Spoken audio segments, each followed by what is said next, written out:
Monsieur le Président, le Rwanda est l'un des derniers pays au monde qui n'a pas la télévision. Pourquoi? Oh, parce que nous sommes pauvres, mais nous ne le regrettons pas. Nous ne regrettons pas parce que nous voulons une télévision qui soit au service du développement. Nous ne voulons pas de télévision pour montrer des films de cow-boys à longueur de journée, ou ce qui se passe à Paris, ou ce qui se passe à Bruxelles. Nous voulons une télévision qui soit le moteur du développement. Comment gérer une coopérative? Comment faire de la vaccination pour ces enfants? À quelle période? À quel moment? Et comment lutter contre l'érosion? Voilà la télévision que nous voulons, une télévision qui soit de masse, mais qui ne soit pas une télévision de l'élite urbaine. Mesdames, Messieurs, bonsoir. Cet homme est le président du Rwanda, un petit pays africain dont on parle peu et pourtant dont l'aventure est peut-être exemplaire et symbolique. L'image que les médias vous proposent de l'Afrique, y compris la télévision d'ailleurs, est généralement celle d'un continent en crise, d'un continent victime de catastrophes naturelles, de famines, de drames ou de coups d'État militaires. L'image aussi d'un continent qui, pour reprendre la célèbre formule de René Dumont, est mal parti. Eh bien ce soir, à l'occasion de la semaine Nord-Sud, c'est une toute autre image de l'Afrique que nous proposent Jean-Claude Chanel et Guy Ackerman. Celle d'un petit pays, le Rwanda, qui notamment avec l'aide de la Suisse cherche à conquérir son indépendance économique et son autonomie sans crise, sans drame.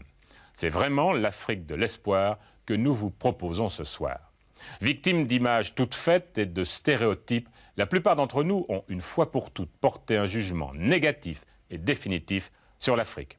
Eh bien, le reportage que vous allez voir ce soir a le mérite de montrer que cette réalité est beaucoup plus complexe qu'on l'imagine et en même temps, quelle est l'ampleur des problèmes que doivent affronter les dirigeants africains.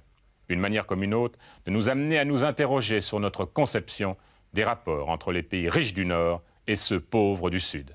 Mais, regardez.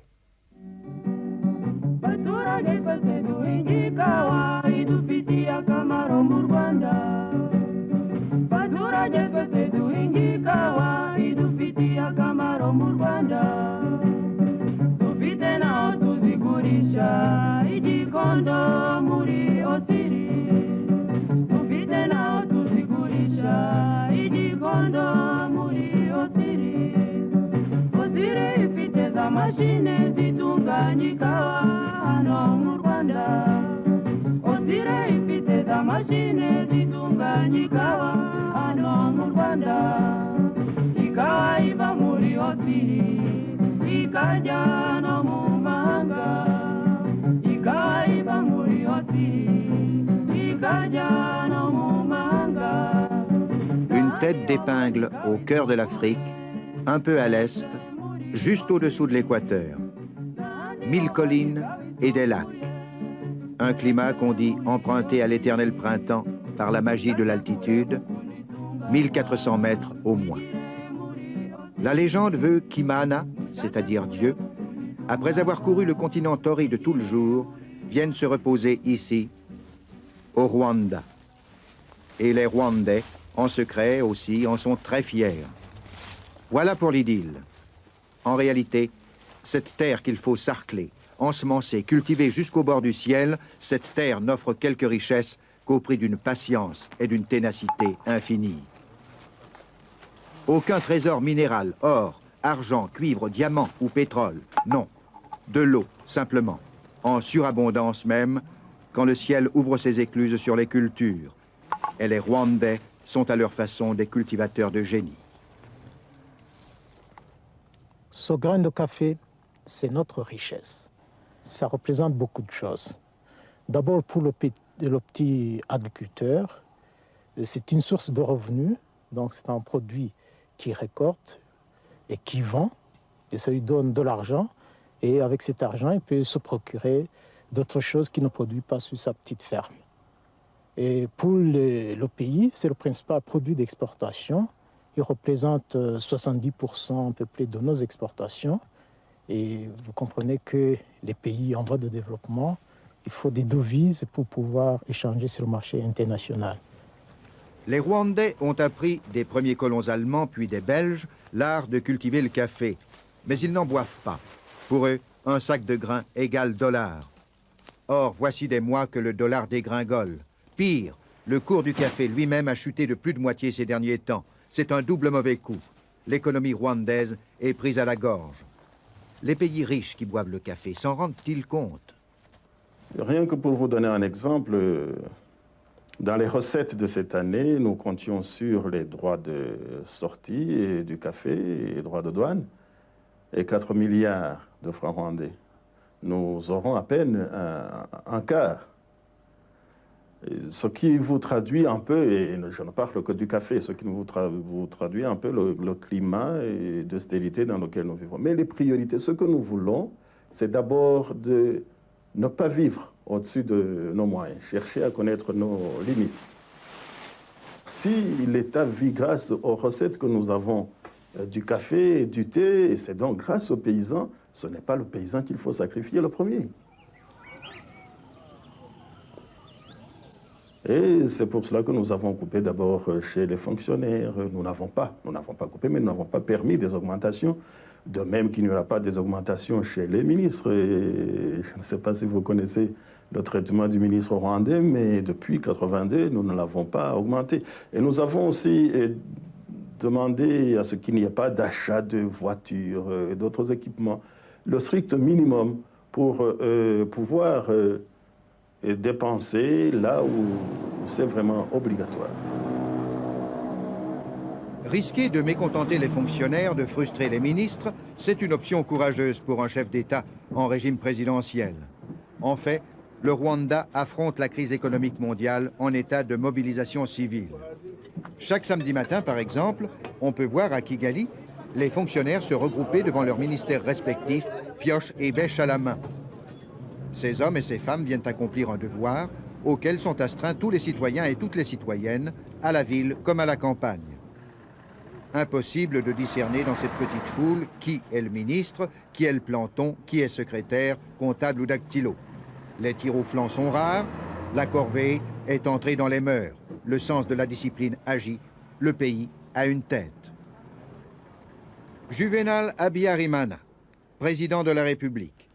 50 ans, marié, père de 8 enfants, formation militaire, école de cadre accomplie jadis en Belgique, où il a laissé le souvenir d'un sujet brillant.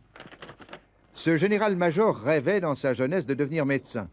Un coup d'État militaire l'a porté au pouvoir, sans effusion de sang, voici 15 ans. Depuis lors, il a été régulièrement élu, puis réélu dans sa fonction de chef d'État. Le Rwanda ne connaît qu'une formation politique, le mouvement révolutionnaire national pour le développement, dont le chef de l'État assume la présidence.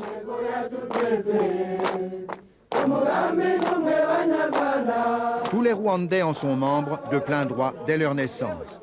L'urgence et le nombre des problèmes à résoudre requièrent cette sorte de mobilisation civile et civique dont l'Umuganda est la meilleure illustration.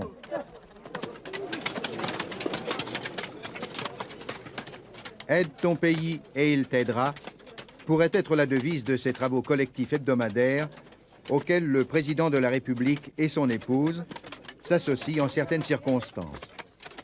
Ici, les fonctionnaires piochent pour reboiser les environs de la capitale. L'Umuganda n'est pas le fruit d'une simple fantaisie politique. C'est le symbole de la solidarité. Parce que quand une famille veut construire une case, vous savez, c'est un travail difficile.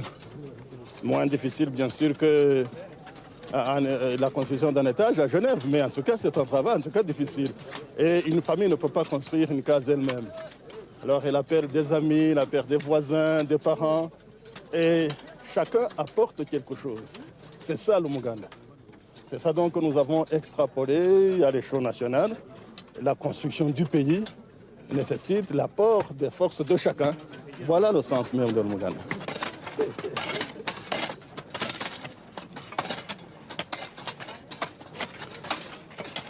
Vous savez, je suis enfant de paysan. Et donc, depuis ma jeune enfance, je travaille la terre et je vois ces gestes de solidarité que vous pouvez vous-même voir lorsque les gens portent quelqu'un, un malade, dans un centre de santé, ou si vous assistez à une organisation de noces ou de funérailles. Vous verrez ce que c'est la solidarité chez les Rwandais. Et aussi les liens sociaux qui se créent Et vous savez, j'étais tout à l'heure avec le ministre des Travaux publics, mais j'étais entouré par un agent que je ne connais pas. Il me glissait des choses à l'oreille.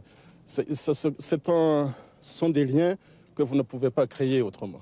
Et en faisant le Muganda, souvent, j'ai pensé à cette phrase de Saint-Exupéry dans la Citadelle. Il a dit, Saint-Exupéry, « Force-les de bâtir ensemble une tour et tu les changeras en frères. » C'est vraiment cela. Travailler ensemble pour qu'on soit plus solidaires, pour qu'on soit plus frères.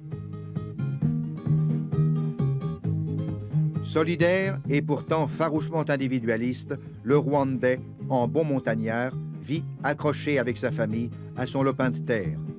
1000 collines, presque aucun village. On tient à garder ses distances par rapport aux voisins.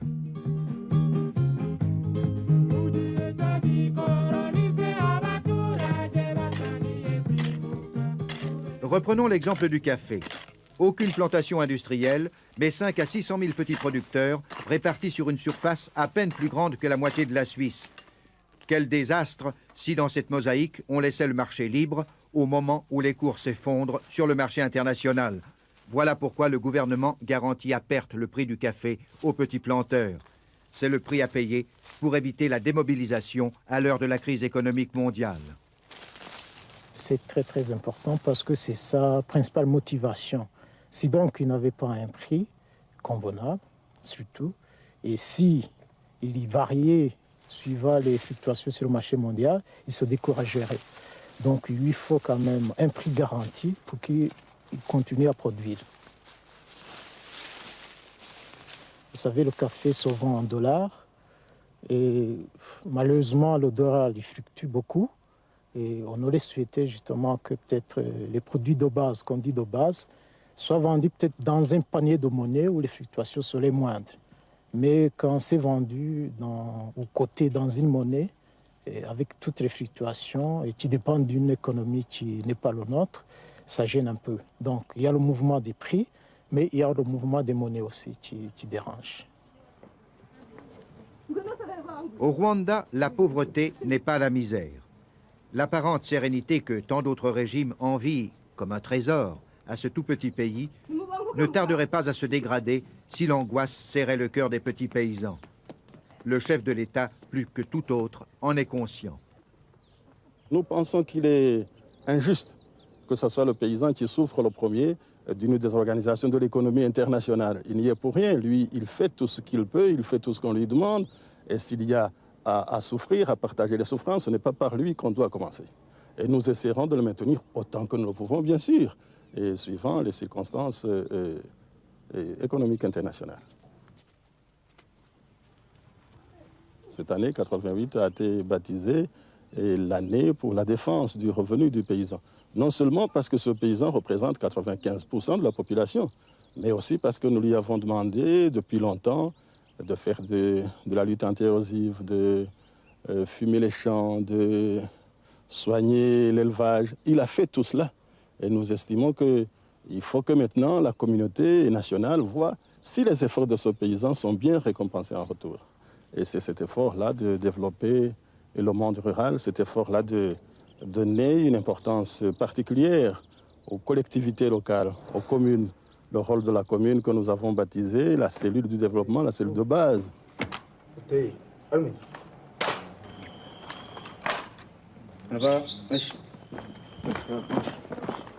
7 heures du matin à Gikoro, une commune de 39 000 habitants située à 1 heure de route de la capitale.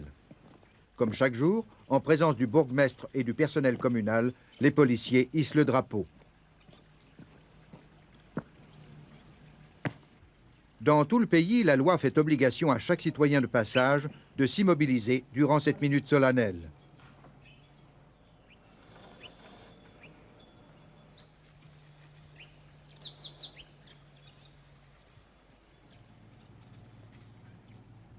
Le Rwanda, fait rare en Afrique, pratique une politique de décentralisation. Le président de la République ne fait que définir les options du développement. Il appartient aux communes, très autonomes financièrement, de les concrétiser. Le bourgmestre, nommé par le gouvernement, est entouré de conseillers communaux qui, eux, sont élus par les secteurs qu'ils représentent. la trame du tissu politique et économique est à la fois souple et serrée dans le pays. Vous savez que vous êtes les représentants de la population.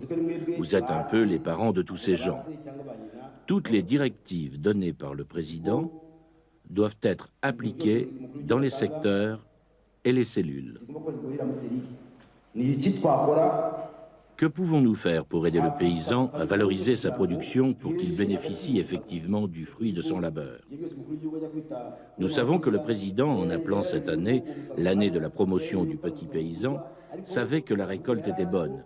Mais il savait aussi que cette récolte était achetée à bas prix par des commerçants véreux. C'est clair, les commerçants achètent en cachette à bas prix le haricot aux petits paysans. C'est un exemple concret. On va s'attaquer directement à ce problème. C'est l'objet de cette réunion. Nous verrons en général, au niveau de la commune, les moyens que l'on peut utiliser. C'est vous qui connaissez la situation. À vous la parole. J'ai réuni les gens. Je leur ai dit qu'il faut que les cultivateurs évitent le troc avec ces petits commerçants qui courent de colline en colline à la recherche du haricot. Nous prévoyons de les attraper chaque fois que nous pourrons le faire. J'ai réuni aussi la population. La population est d'accord de renoncer au troc. Certaines vieilles continuent à le faire, mais elles m'ont promis d'être patientes et d'attendre maintenant le prix de l'État. La première décision que nous allons prendre, c'est de créer une commission des produits vivriers. Celui qui aurait une autre question, qu'il la pose. Et après, on clôt la séance. La parole est au conseiller de Routoma. J'ai une question qui concerne la famille de M. Baraïra, qui est mort sans avoir fait le partage de la propriété entre ses fils. Il les a laissés avec leur mère. Les garçons réclament le partage. La mère n'arrive pas à le faire. Ils ont fait appel à moi et je n'ai pas pu le faire. Je leur ai dit que j'en parlerai au conseil communal et que c'est lui qui allait trancher. Pourquoi ne l'as-tu pas fait toi-même? J'y suis allé, mais ça n'a pas marché.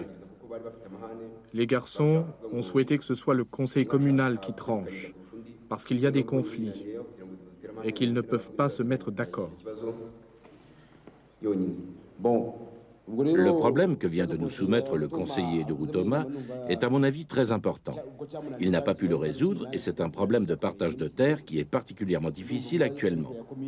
Nous allons maintenant y aller. Nous allons voir la famille, les enfants et la propriété et dans quelle mesure nous pouvons faire le partage.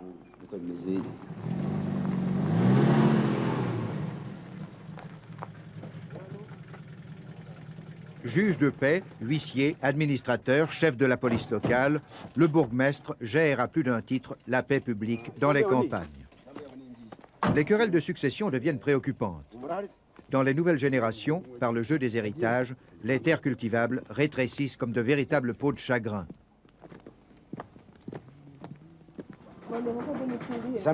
Quelle est la grandeur de la propriété? Combien de mètres y a-t-il? Nous ne le savons pas. Ça va jusqu'à la route. On va voir ce qui est à partager entre les garçons. Le reste, c'est pour la mère. Montrez-nous les limites de cette propriété, du début jusqu'à la fin. C'est le morcellement à l'extrême des terres. Hier, des mouchoirs de poche, aujourd'hui des timbres-postes, demain, des confettis. Le nombre des bouches à nourrir et de bras à occuper augmente inexorablement. On partage. En réalité, il faudrait pouvoir multiplier. 8 enfants pour une veuve, ce n'est pas l'exception, c'est la moyenne dans le pays. Qu'est-ce que tu voudrais pour toi? Quel est ton nom? Mukakayonga Anastasia. Mukakayonga Anastasia.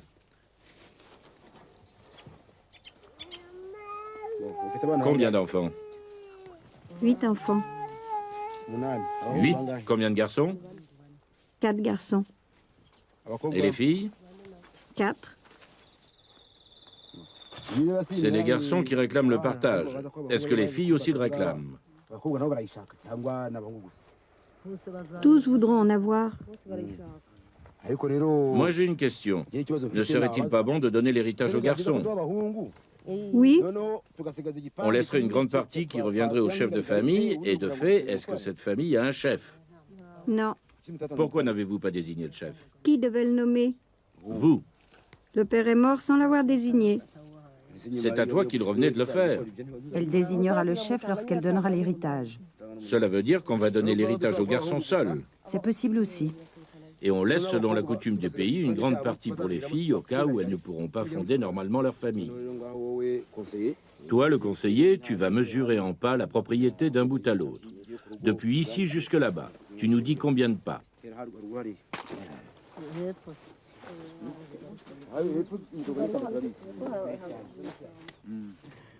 Ce que nous allons faire maintenant, comme vous avez fait appel à moi, nous venons de voir la propriété et de la mesurer. C'est 200 pas sur 60. On va avoir à faire 5 parts. On va partager en 5 parce que cette mère doit avoir une partie autour de sa maison de ce côté et une part au-delà de la route de l'autre côté. On va partager le reste entre les 4 garçons. Nous ne prévoyons pas d'héritage pour les filles. Nous aussi, nous avons droit à l'héritage. Non, on va d'abord s'occuper des garçons. Vous, vous restez avec votre mère. Et si les garçons nous refusent notre part, à qui faut-il nous adresser? À qui? Et s'il nous refuse? Je suis là pour régler ce problème. Liquidons la question des garçons et si nous avons le temps, nous verrons la suite avec vous. Je ne reviendrai pas sur la question, j'ai autre chose à faire. Eux penseront à nous. Nous aussi, nous voulons le partage. Nous ne sommes pas mariés. Qu'ils nous construisent une maison. Pourquoi n'êtes-vous pas mariés? On ne trouve pas de mari. Pourquoi n'en trouvez-vous pas? Vous rigolez comme ça, sans honte? Vous n'avez pas encore d'enfants? Oui, nous avons des enfants. Et ceux qui vous ont fait des enfants, pourquoi ils ne vous ont pas gardés? Ils nous ont renvoyés. Vous êtes revenu chez vous et vous exigez votre part d'héritage. On va partager la propriété. Ce sont les garçons qui ont fait appel à moi et non les filles. Vous les filles, mariées ou pas, on vous laisse pour l'instant avec votre mère. Bon, on est d'accord. Ce sont nos frères, ils ne vont pas nous manger. Donc vous êtes d'accord que je partage pour les garçons? Oui, donnez aux garçons leur part et puis eux aussi penseront à nous. Creusez et plantez l'arbre. L'autre limite, c'est l'avocatier. Puis l'eucalyptus jusque-là. Maintenant, on va de l'autre côté.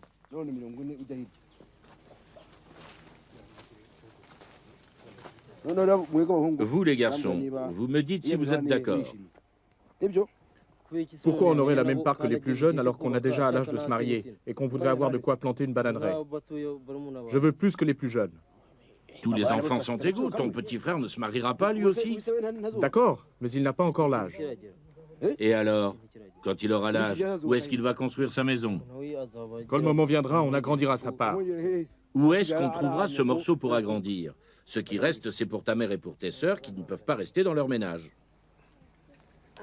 Nous aussi, les filles, nous voulons notre part. Notre mère ne peut pas prendre en charge nos dépenses, vêtements, savons et celles de nos enfants. Nous voulons nous prendre en charge nous-mêmes et même construire une maison sur la propriété de notre père. Mais tant que vous êtes encore avec votre maman, vous restez dans sa maison et vous vivez avec elle. Vous partagerez quand elle ne sera plus en vie. Nous avons laissé un surplus suffisant pour que vous puissiez un jour construire votre maison.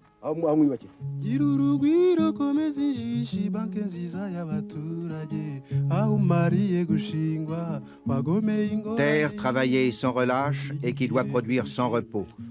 Où est-elle, l'Afrique des grands espaces et des récoltes généreuses? Il faut cueillir 5 kilos de café cerise pour n'obtenir qu'1 kilo de café parche. Ça, c'est le café cerise. Et l'agriculteur doit enlever cette partie externe qui est charnue pour avoir le café parche. Et ce café parche, donc, doit être lavé et séché avant qu'il ne livre ce café donc, aux commerçants qui vont le livrer aux usines aussi. Et cette parche qui est enlevée au niveau des usines peut servir de combustible.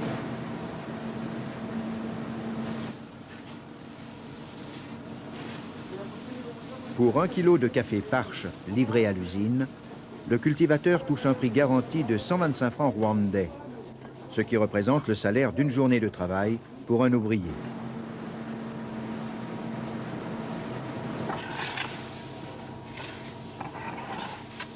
Un petit paysan parvient à produire en moyenne 75 kilos de café Parche, ce qui signifie que pour une peine considérable, il réalise un gain qui lui permettra tout juste d'acheter les équipements, les vêtements et les produits dont il a besoin. Cet argent, pour lui, c'est de l'or.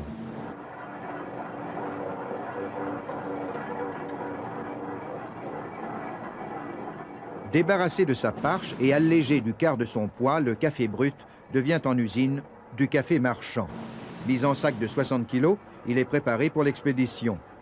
Au stade de l'usine, le café est aussi générateur d'emplois. Or, au Rwanda, tout emploi est apprécié. « 1988. Pour une surface qui représente, rappelons-le, à peine plus de la moitié de la Suisse, le Rwanda compte au moins 6,5 millions d'habitants. Une population en moyenne très jeune et qui augmente encore de 3,7% chaque année. À ce train-là, les Rwandais seront 10 millions en l'an 2000, un record inquiétant. Il faut en informer les citoyens.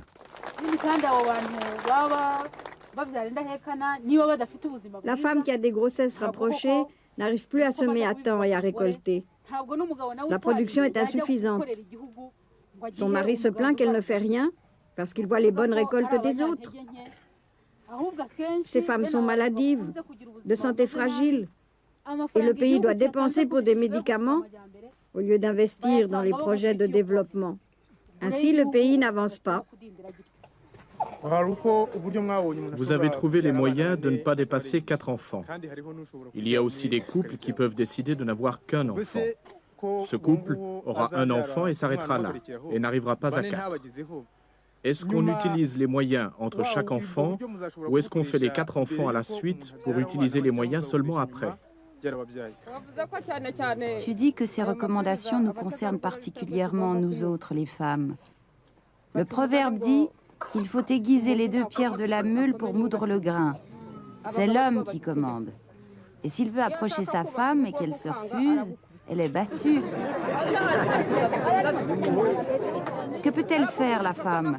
Elle est battue au point qu'elle quitte son ménage. Et lui va se plaindre chez ses beaux-parents. Il dit que c'est sa femme qui se refuse à lui. Qu'est-ce qu'on peut faire quand vous dites que les recommandations ne concernent que nous?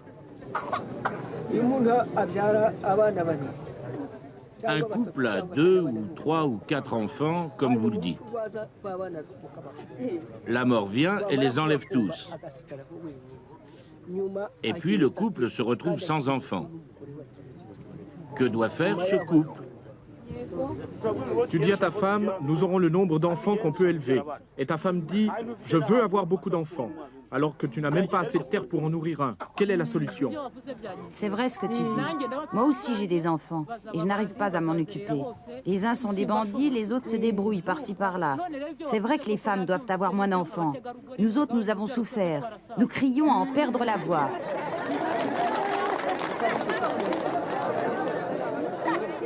La population rwandaise, dans sa mentalité, elle veut avoir beaucoup d'enfants, autant que Dieu le veut. Et aussi, on craint la mort. On dit que si on a 4 enfants et que tous meurent, alors que l'on a planifié peut-être de façon irréversible, ils craignent qu'ils restent sans enfants. Alors que les enfants dans notre pays, ça fait les bras, la force pour la famille. L'Office national de la population distribue gratuitement ses brochures d'information. Si les hommes et les femmes ne savent pas lire, il y a les enfants qui peuvent lire et les informer. Et aussi, il y a un programme d'alphabétisation fonctionnelle pour les adultes qui vont apprendre dans les centres communaux de développement à lire et à écrire. Ce sont ces livres qui vont les aider dans la post-alphabétisation.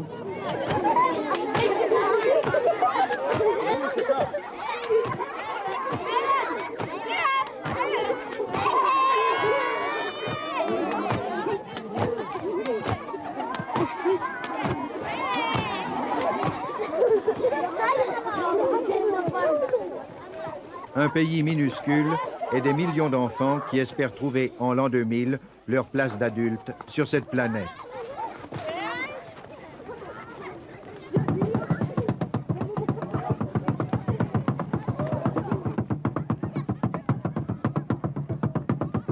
Au Rwanda, l'instruction scolaire est en principe obligatoire.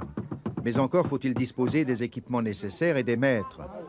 En 25 ans d'indépendance, l'État, aidé, il est vrai, par les églises, a fourni un effort impressionnant. Les parents sont également mis à contribution.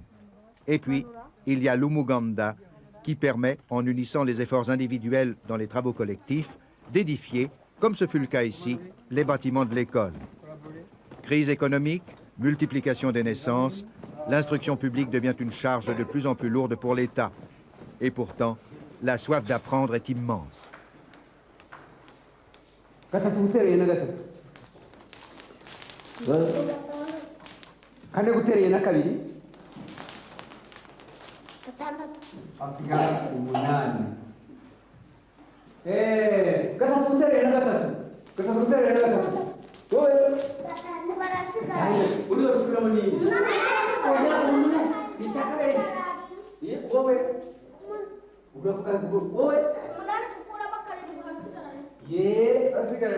Dans les premiers textes, on disait que l'enseignement primaire était gratuit. L'enseignement secondaire, on demandait une participation, on appelle ici le minerval. Et l'enseignement supérieur était gratuit, dans le sens où on donnait à tout le monde des bourses d'études. Alors depuis longtemps, grâce à l'Umuganda, les travaux communautaires, grâce à la participation au développement qu'on appelle ici au Musanzu, en réalité, ce sont les parents qui construisent les écoles primaires. Même si dans le texte, on garde le mot gratuit, mais en réalité, c'est dire que l'État donne l'essentiel, paye les salaires, mais les infrastructures actuellement, ce sont les parents qui sont obligés de les construire.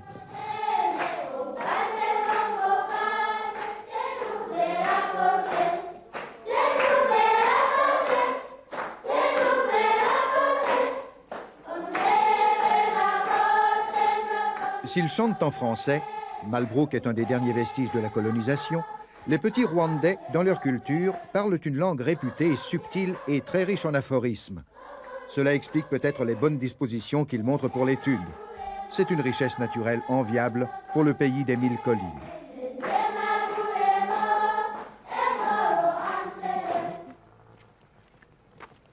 Marcheurs et porteurs infatigables, leur ambulance à la campagne, la voici. Les Rwandais, par la force des choses, n'ont pas encore sacrifié au culte du moteur et de la roue. Les centres de santé aménagés dans les communes sont abondamment fréquentés. Les conditions d'hygiène s'améliorent. Médecine prénatale et soins maternels sont à l'ordre du jour. Conséquence, la mortalité infantile a sensiblement régressé. L'État, qui prône dans ses campagnes d'information une limitation de la fécondité à 4 enfants par femme, l'État fournit ici des moyens contraceptifs à celles qui le désirent. Lorsque un enfant naît chez un occidental, eh bien, c'est un consommateur en plus. C'est quelqu'un qui vient pour partager le pain qui est sur la table. C'est un consommateur. En Afrique, spécialement au Rwanda, lorsqu'un enfant naît, eh bien, c'est une force. C'est 2 bras qui naissent. 2 bras pour produire. Voilà là un peu la différence. C'est pour cela que c'est très difficile de sensibiliser les Africains, spécialement les Rwandais. Le Rwandais veut avoir le plus d'enfants possible parce que ça représente une potentialité de production. Bonjour, quelle nouvelle? Bonjour, de bonne. Assieds-toi. Qu'est-ce qui se passe? Je veux prendre des contraceptifs. Quel est le problème qui fait que tu ne veux plus avoir d'enfants? La raison, c'est que je n'en veux plus et que je ne suis pas mariée, que j'habite chez mes parents, problème d'argent et la terre devient rare. Où est-ce qu'ils iront habiter? De toute façon, tu as entendu dire qu'il y a plusieurs méthodes contraceptives. Est-ce que tu connais une de ces méthodes d'espacement des naissances? Oui. Comme par exemple? Aller consulter le médecin et lui te dit comment tu dois t'y prendre. Ou bien suivre les recommandations des animatrices. Mais pour ma part, je préfère venir chez le médecin, parce que peut-être je peux me tromper, oublier. Et de cette façon, je ne me retiens pas. Quel moyen veux-tu choisir, toi? Moi, je préfère une injection. On vous a dit que l'injection est faite pour quel genre de personnes? Des gens qui ont une bonne santé. Mais qu'est-ce que tu en sais? Tu sais comment ça fonctionne? Parce qu'il y a certaines personnes qui peuvent recevoir l'injection et d'autres pas. Pour moi, c'est l'injection le meilleur moyen. Qu'est-ce que tu en sais? Ça n'a pas d'effet secondaire. Certaines se plaignent de malaise dû aux pilules, que quand on les avale, on a des règles 2 fois par mois. Mais d'autres, par contre, disent qu'avec l'injection, les règles s'arrêtent ou viennent 1 fois tous les 3 mois. Et comme ça, j'ai l'impression que l'injection est meilleure. Le problème démographique est un problème sérieux ici au Rwanda. Vous avez vu partout, chaque mètre carré de terre est cultivé. Il n'y a plus d'espace libre. Et vous avez vu beaucoup d'enfants, partout, des milliers d'enfants. Et c'est donc un problème sérieux. L'Église reste évidemment dans ses positions figées. Nous n'avons pas à nous y mêler car l'Église a ses propres responsables. Mais le 1er juillet 1987, lorsque nous fêtions le 25e anniversaire, j'ai fait un appel justement à l'Église catholique pour qu'elle soit sensibilisée à ces problèmes-là. L'Église, évidemment, a ses positions figées contre les méthodes qui ne sont pas naturelles, contre les méthodes artificielles. Mais je crois que, j'espère, que l'Église va évoluer et pouvoir concerter avec nous pour quand même donner des consignes très précises, des orientations claires à la population en ce qui concerne ce problème démographique. Le Rwanda, avec ses 6,5 millions d'habitants, ne peut plus se passer de ses voisins pour échafauder son avenir.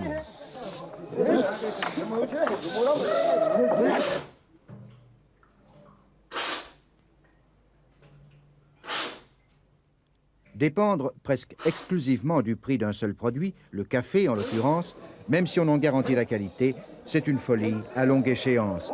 Une politique d'ouverture vers l'extérieur s'impose avec ses voisins. Qui sait si une plus grande liberté de circulation des travailleurs et des marchandises ne permettra pas un jour d'offrir aux Rwandais l'espace économique qui leur manque. Voilà pour la musique d'avenir.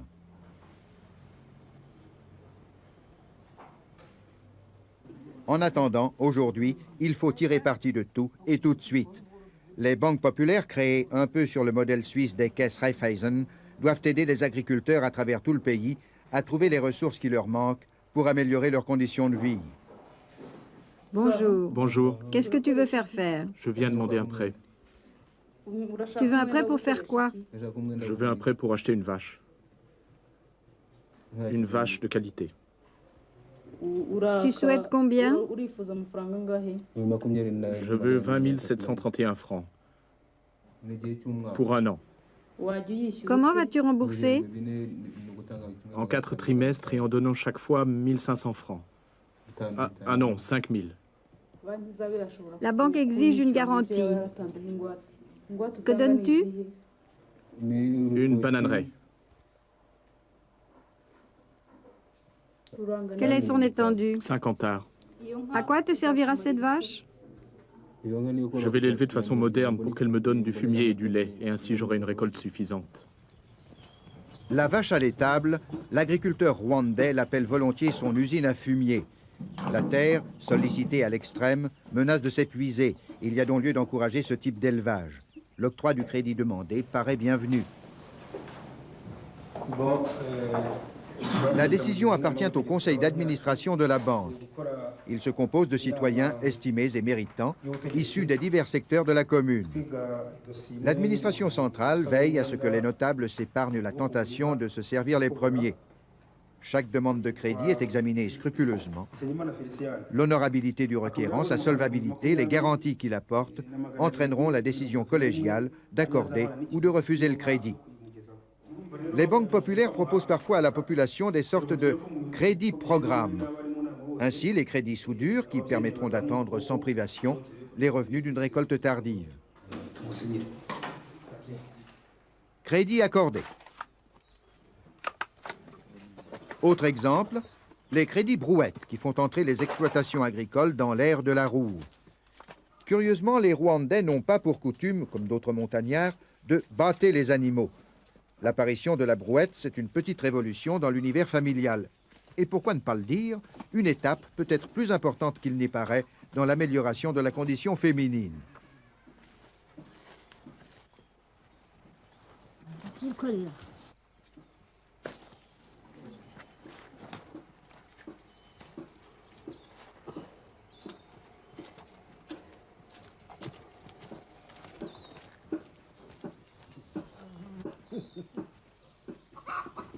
La Suisse soutient la création de nouvelles banques populaires au Rwanda.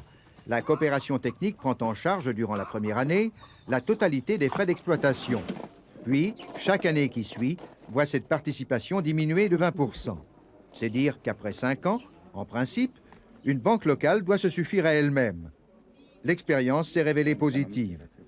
Les Rwandais tiennent leurs engagements ponctuellement. En moyenne, ils sont bons payeurs. C'est une qualité qu'on leur reconnaît aussi à l'échelon national.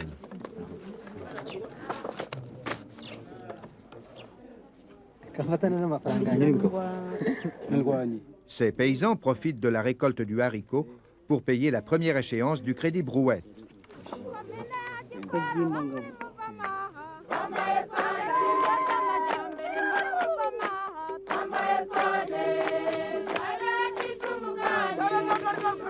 « 500 habitants au kilomètre carré cultivés. Et cultivés au prix de quels efforts? Il n'y a plus de campagne au Rwanda. Les 1000 collines forment un immense jardin potager. L'eau est l'allié, mais aussi l'ennemi du cultivateur. Partout et toujours, il faut retenir les sols et sculpter les pentes comme on ravale une façade pour lutter contre l'érosion. Au-dessus de 2000 mètres, des cultures riches, comme la banane et le café, se raréfient, puis disparaissent. Pas question d'abandonner pour autant. Il reste encore le sorgho. La difficulté éveille l'ingéniosité. C'est l'histoire d'un groupe de femmes qui, sans savoir ni lire ni écrire, ont réinventé à la fois la coopérative et la banque.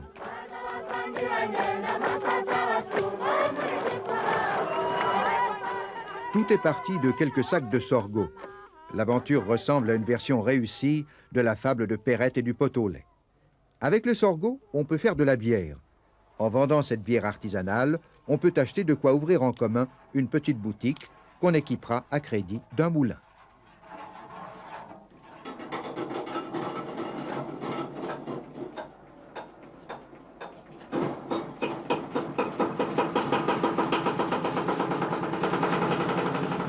Les affaires tournent rond. On rembourse les crédits obtenus et on augmente la production. S'il faut réemprunter pour franchir une nouvelle étape, on se porte solidairement responsable de la dette. Le partage des bénéfices s'opère en toute équité. Le bon sens et l'honneur font loi. La parole fait foi. À quoi bon des documents? On ne sait ni lire ni écrire, mais on sait compter. On sait surtout compter sur soi.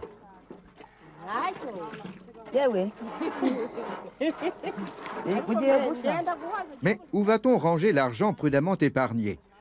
Ceci est la suite de l'histoire. Autre état-major, celui à Kigali de l'Office du café qui contrôle toute la production exportée par le Rwanda. Il y a certes les cotations des bourses de New York et de Londres, mais on peut toujours discuter son prix avec un bon client.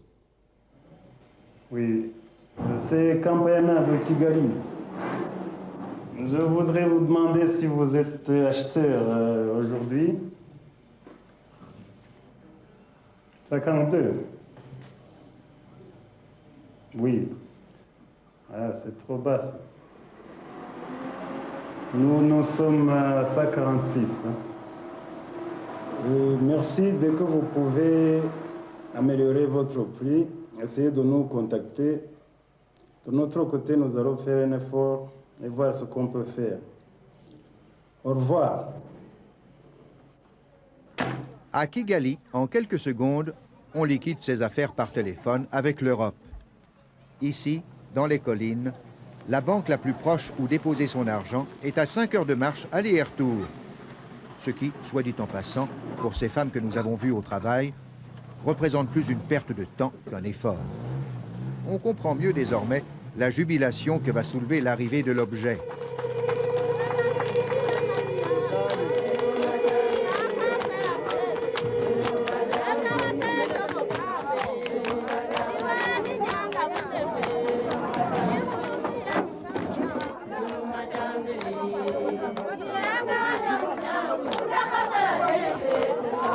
Ce coffre a été prêté par les banques populaires.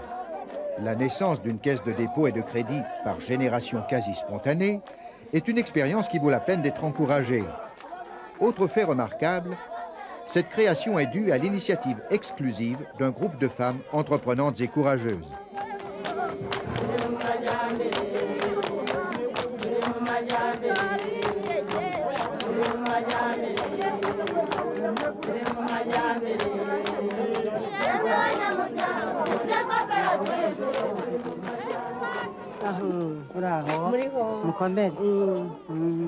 Bonjour, je vous apporte les clés de votre coffre.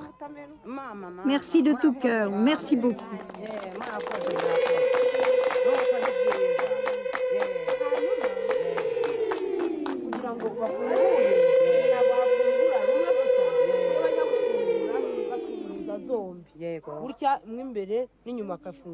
Pour ouvrir, on n'emploie pas une seule clé. On introduit les deux clés à la fois. Il y a une porte externe et une porte interne. Et chaque fois, il faut introduire les clés en même temps. Même si on vous volait une paire de clés, il n'y aurait pas moyen d'ouvrir le coffre. Le coffre que nous avons demandé est arrivé. Je vais l'ouvrir et nous allons déposer notre argent. Elle n'est pas des nôtres, celle qu'il n'a pas encore épargnée. Nous avons gagné notre pain.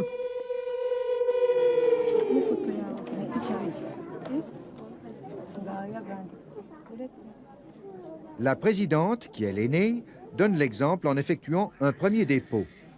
Elle ne sait ni lire ni écrire. C'est la fille d'une des femmes du groupe qui tient la comptabilité.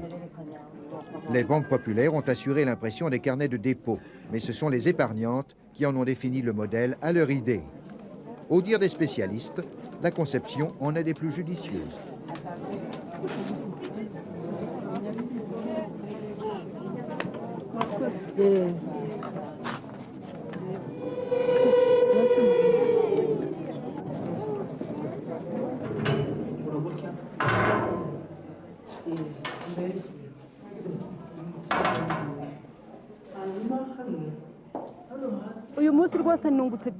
Aujourd'hui, j'ai gagné beaucoup.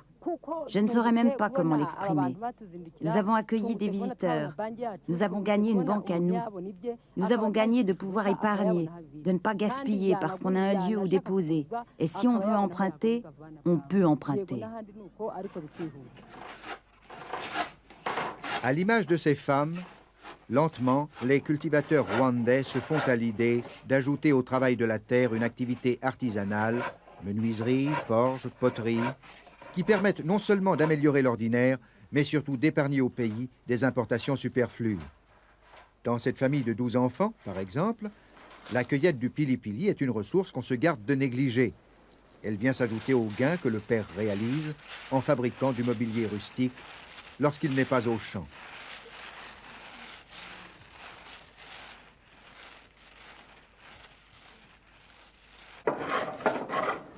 Dans le même ordre d'idées, un peu partout, on crée des centres d'enseignement ruraux et artisanaux. Les jeunes, parvenus au terme de leur scolarité primaire, y apprennent pendant 3 ans un métier qui leur permettra de trouver par la suite un emploi à la campagne.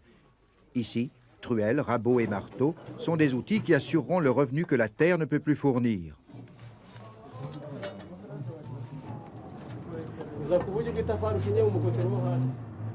Cerné par les difficultés, enclavé dans ces montagnes, le Rwanda, petit pays de haute patience, cherche et trouve des issues à ses problèmes, comme son café de choix s'ouvre un chemin vers la mer.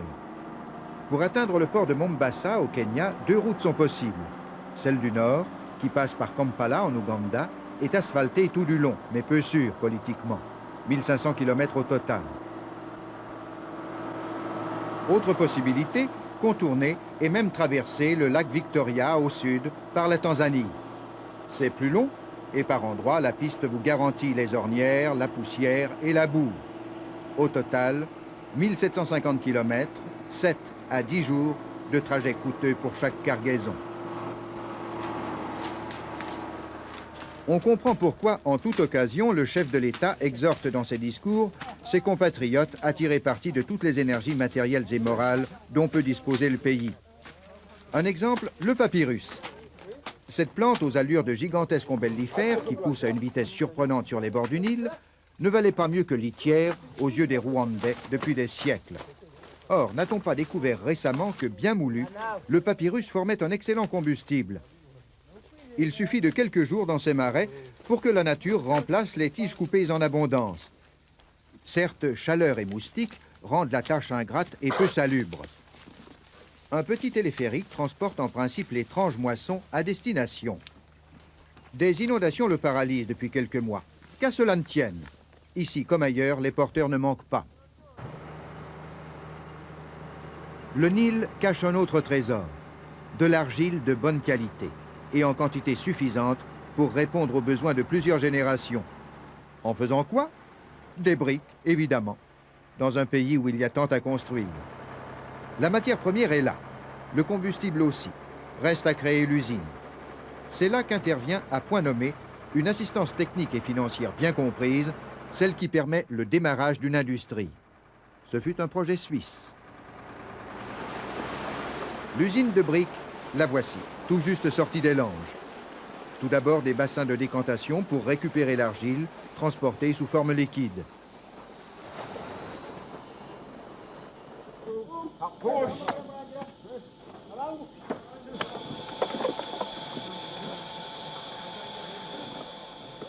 6,5 millions d'habitants. Il faut du travail pour tout ce monde. Pas question à ce stade du développement de mécaniser à outrance. Les bras font encore merveille. D'ailleurs, n'oublions pas que 45 siècles plus tôt, en aval de ce même fleuve, c'était la construction des pyramides.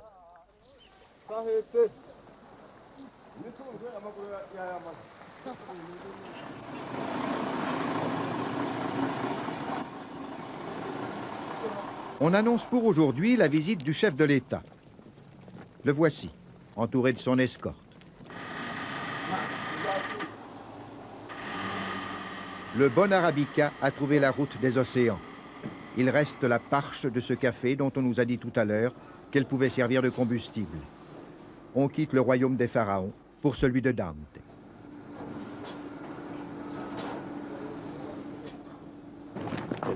Explication par l'ingénieur suisse Francesco Maggi, qui a réalisé le projet dans le cadre de la coopération technique. Cette usine peut être considérée comme un modèle du genre dans le contexte économique où elle a été conçue.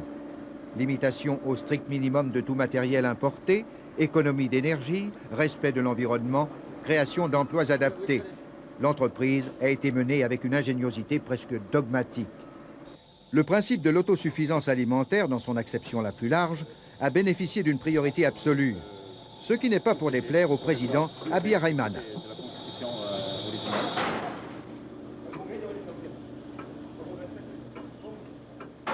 Le fin du fin, en l'occurrence, sera d'utiliser la première production des fours pour achever la construction de l'usine elle-même.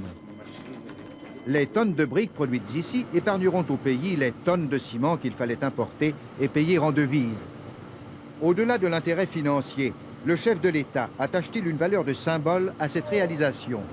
Comme vous l'avez vu vous-même, ici on n'emploie que l'argile que nous avons, et le papyrus, la parche de café comme source d'énergie, et donc les produits locaux que nous utilisons. Et c'est ce premier symbole que je lui attache. Ce qui ne manquera pas, bien sûr, d'avoir des conséquences. D'abord sur notre principe de consommer rwandais. Nous disons que nous devons estimer, évaluer ce que nous avons et que nous pouvons consommer sur place. C'est cela que nous appelons compter d'abord sur nous-mêmes, mais aussi consommer rwandais. L'autosuffisance alimentaire, ce n'est pas seulement la production agricole en tant que telle, mais c'est, comme je le dis souvent, c'est tant d'actions dans tant de domaines qu'il faut coordonner pour que justement le Rwandais ait suffisamment de moyens pour vivre avec ses moyens propres. Mais nous ne devons pas minimiser le rôle toutes les activités connexes, les infrastructures, les routes pour évacuer les produits, les centres de santé, pour l'hygiène et la santé de la population. Une population en bonne santé sera capable de produire davantage qu'une population malade.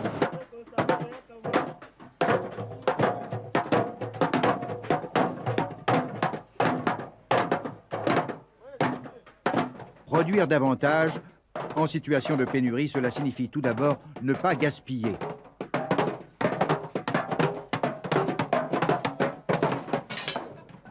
Kigali, la capitale en forme de grand village, avec ses quelques 200 000 habitants, ne connaît pas la lèpre des bidonvilles gigantesques et surpeuplés.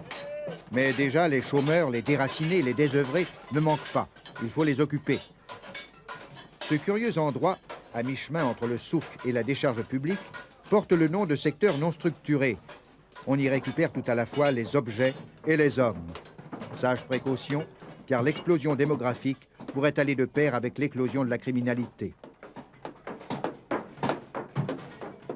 Le Rwanda est très bien géré. Même pendant une période difficile telle que nous vivons maintenant, il retient toujours entre 4,5 jusqu'à 6 mois d'importation, c'est-à-dire équivalent en devises pour importer pendant 4,5 à 6 mois. Mais ça, c'est inouï, on ne voit jamais ça en Afrique. Alors, il se prépare maintenant pour l'avenir. Et là, il faut changer un peu l'optique. Jusqu'ici, c'était conservateur. Ils ont bien construit l'infrastructure, ils maintiennent bien les routes, qui est un réseau routier entre les meilleurs en Afrique. Ils ont un système téléphonique qui marche. Ils ont un programme d'électrification rurale, électrification qui pourrait servir des villages, des centres secondaires. Ça veut dire une décentralisation même de l'industrie de l'avenir. Mais il faut changer aussi un peu la mentalité, c'est-à-dire vendre, produire, devenir compétitif.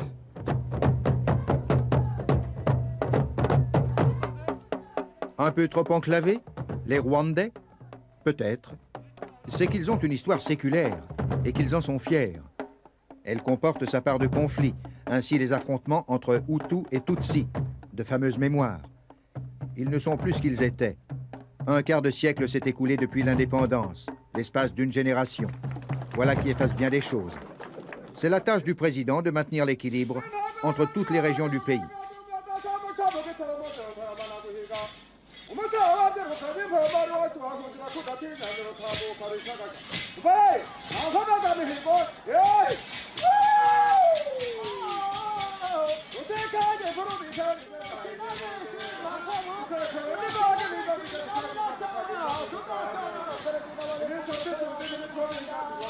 Le peuple rwandais a une chance. Il ne parle qu'une seule langue. Subtile entre toutes, riche en images, elle permet de tout éclairer, mais aussi de beaucoup sous-entendre. Y a-t-il meilleur gage de culture? Cette culture est d'autant plus importante que le colonisateur, et quand il est venu, il nous a obligés à oublier cette identité. Il nous a même demandé d'avoir honte de ce que nous sommes. Vous voyez, avoir honte de soi-même, avoir honte de ce que l'on est, c'est la pire des morts. Et nous devons donc redécouvrir ce que nous sommes. Nous devons redécouvrir notre identité. Voilà pourquoi nous considérons parfois ce que nous considérons comme civilisation, comme développement. C'est un peu une rupture avec notre passé, avec nos valeurs. Et nous devons non pas vivre à la manière européenne et dire que c'est cela la civilisation. Non, la civilisation, c'est ce que l'on est et chercher de l'améliorer toujours. Voilà pourquoi nous attachons une grande importance, nous attachons une priorité au côté culturel dans le développement. C'est que nous pensons que le développement, ce n'est pas seulement, on ne doit pas le calculer sur la croissance du PNB, on doit le calculer sur le mieux-être de l'homme global. Ce qu'il est dans ses dimensions matérielles, dans ses dimensions spirituelles, dans ses dimensions culturelles. Voilà ce que nous appelons culture et pourquoi nous cherchons à nous redéfinir, à redécouvrir notre identité, à être rwandais, à penser rwandais, à consommer rwandais. Et non, on n'a pas considéré cela, bien sûr, comme une autarcie ou comme un repli sur soi ou un chauvinisme pédant. Non, et chercher à être soi-même, à se redécouvrir pour que nous puissions participer à l'enrichissement de la culture universelle.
Une tête d'épingle au cœur de l'Afrique, un peu à l'est, juste au-dessous de l'équateur.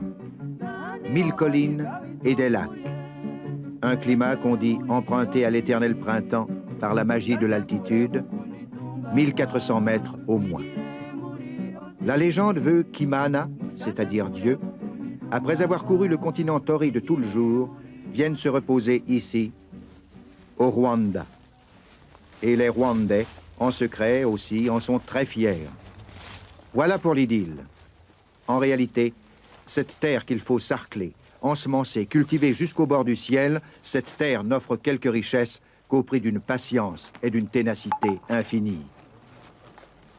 Aucun trésor minéral, or, argent, cuivre, diamant ou pétrole, non. De l'eau, simplement, en surabondance même, quand le ciel ouvre ses écluses sur les cultures. Et les Rwandais sont à leur façon des cultivateurs de génie. Ce grain de café, c'est notre richesse. Ça représente beaucoup de choses. D'abord, pour le petit agriculteur, c'est une source de revenus. Donc, c'est un produit qui récolte et qui vend, et ça lui donne de l'argent. Et avec cet argent, il peut se procurer d'autres choses qu'il ne produit pas sur sa petite ferme. Et pour le pays, c'est le principal produit d'exportation. Il représente 70%. Port des forces de chacun, voilà le sens même de l'Oumuganda.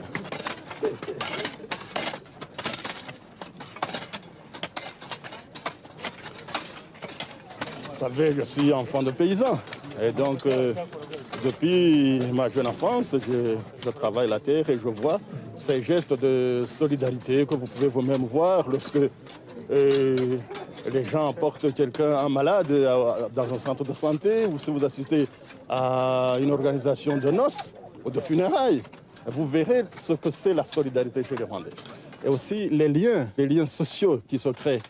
Et vous savez, j'étais tout à l'heure avec le ministre des Travaux publics, mais j'étais entouré par un agent que je ne connais pas. Il me glissait des choses à l'oreille. Ce sont des liens que vous ne pouvez pas créer autrement. Et en faisant le Muganda, souvent, j'ai pensé à cette phrase de Saint-Exupéry dans la Citadelle. Il a dit, Saint-Exupéry, « Force-les de bâtir ensemble une tour et tu les changeras en frères. » C'est vraiment cela. Travailler ensemble pour qu'on soit plus solidaires, pour qu'on soit plus frères. Solidaire et pourtant farouchement individualiste, le Rwandais, en bon montagnard, vit accroché avec sa famille à son lopin de terre. 1000 collines, presque aucun village, on tient à garder ses distances par rapport aux voisins.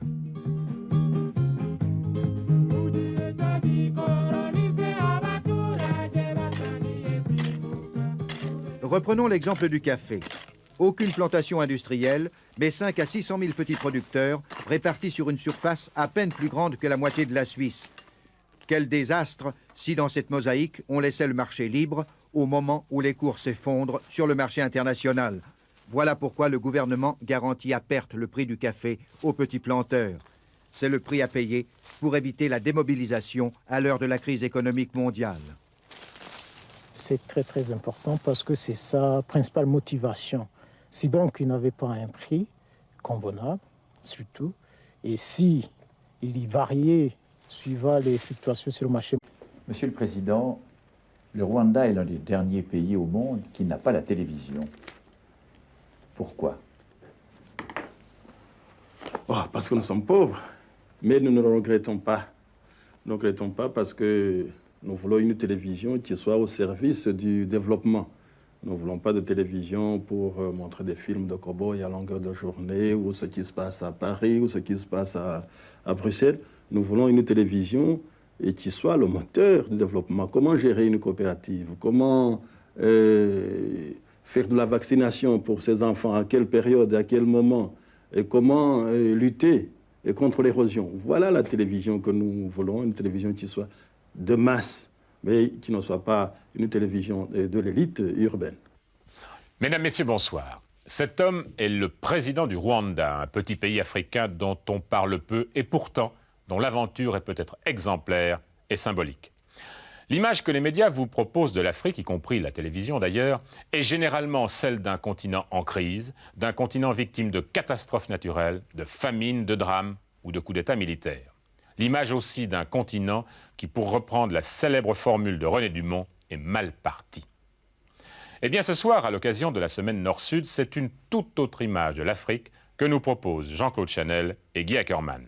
Celle d'un petit pays, le Rwanda, qui notamment avec l'aide de la Suisse, cherche à conquérir son indépendance économique et son autonomie sans crise, sans drame. C'est vraiment l'Afrique de l'espoir que nous vous proposons ce soir. Victimes d'images toutes faites et de stéréotypes, la plupart d'entre nous ont une fois pour toutes porté un jugement négatif et définitif sur l'Afrique. Eh bien, le reportage que vous allez voir ce soir a le mérite de montrer que cette réalité est beaucoup plus complexe qu'on l'imagine et en même temps, quelle est l'ampleur des problèmes que doivent affronter les dirigeants africains. Une manière comme une autre de nous amener à nous interroger sur notre conception des rapports entre les pays riches du Nord et ceux pauvres du Sud. Mais regardez.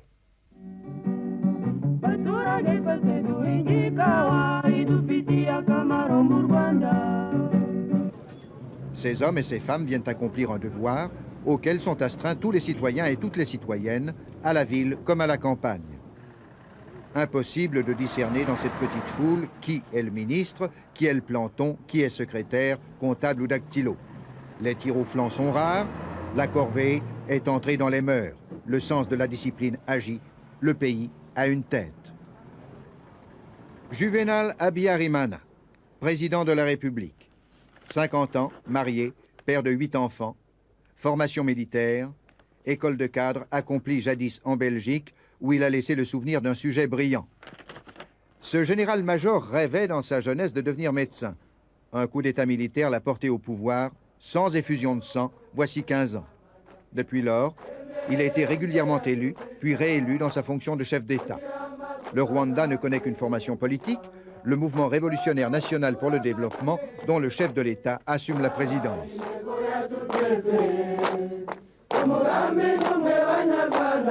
Tous les Rwandais en sont membres de plein droit dès leur naissance. L'urgence et le nombre des problèmes à résoudre requièrent cette sorte de mobilisation civile et civique dont l'Umuganda est la meilleure illustration.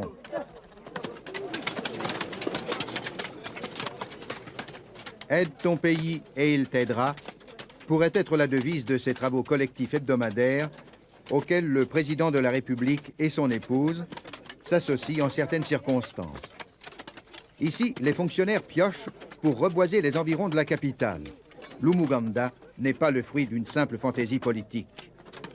C'est le symbole de la solidarité. Parce que Quand une famille veut construire une case, vous savez, c'est un travail difficile.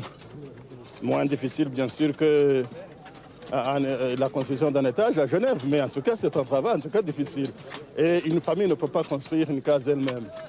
Alors, elle appelle des amis, elle appelle des voisins, des parents, et chacun apporte quelque chose. C'est ça le Muganda. C'est ça donc que nous avons extrapolé à l'échelle nationale. La construction du pays nécessite la... Peuplé de nos exportations. Et vous comprenez que les pays en voie de développement, il faut des devises pour pouvoir échanger sur le marché international. Les Rwandais ont appris des premiers colons allemands puis des Belges l'art de cultiver le café. Mais ils n'en boivent pas. Pour eux, un sac de grains égale $. Or, voici des mois que le dollar dégringole. Pire, le cours du café lui-même a chuté de plus de moitié ces derniers temps. C'est un double mauvais coup. L'économie rwandaise est prise à la gorge. Les pays riches qui boivent le café s'en rendent-ils compte? Rien que pour vous donner un exemple, dans les recettes de cette année, nous comptions sur les droits de sortie et du café et les droits de douane et 4 milliards de francs rwandais. Nous aurons à peine un quart. Ce qui vous traduit un peu, et je ne parle que du café, ce qui vous traduit un peu le climat d'austérité dans lequel nous vivons. Mais les priorités, ce que nous voulons, c'est d'abord de ne pas vivre au-dessus de nos moyens, chercher à connaître nos limites. Si l'État vit grâce aux recettes que nous avons du café et du thé, et c'est donc grâce aux paysans, ce n'est pas le paysan qu'il faut sacrifier le premier. Et c'est pour cela que nous avons coupé d'abord chez les fonctionnaires. Nous n'avons pas coupé, mais nous n'avons pas permis des augmentations. De même qu'il n'y aura pas des augmentations chez les ministres. Et je ne sais pas si vous connaissez le traitement du ministre rwandais, mais depuis 1982, nous ne l'avons pas augmenté. Et nous avons aussi demandé à ce qu'il n'y ait pas d'achat de voitures et d'autres équipements. Le strict minimum pour pouvoir... et dépenser là où c'est vraiment obligatoire. Risquer de mécontenter les fonctionnaires, de frustrer les ministres, c'est une option courageuse pour un chef d'État en régime présidentiel. En fait, le Rwanda affronte la crise économique mondiale en état de mobilisation civile. Chaque samedi matin, par exemple, on peut voir à Kigali les fonctionnaires se regrouper devant leurs ministères respectifs, pioches et bêches à la main.